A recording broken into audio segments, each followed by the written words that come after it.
Magandang araw. Narito na nga yung update sa minomonitor natin na si Bagyong Marce.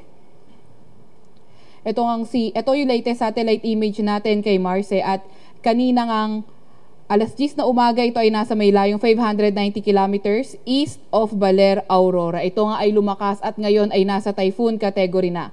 Ito ay nagtataglay ng lakas na hangin na 120 kilometers per hour malapit sa sentro at bugso na aabot sa 150 kilometers per hour. Kumikilo sa direksyong west-northwest sa bilis na 30 kilometers per hour.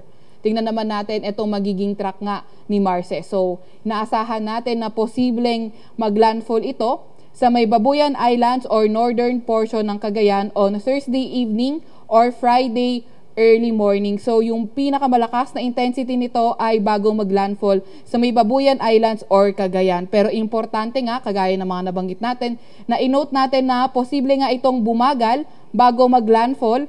Kaya mararamdaman din natin yung mga malalakas na ulan, malalakas na hangin, lalo na sa mga malalapit na area, lalong-lalo na sa mga nasa may silangang bahagi ng Luzon. Pati na rin lalo na sa silangang bahagi ng Northern Luzon. Kaya yung ating mga kasamahan din sa Regional Services Division ay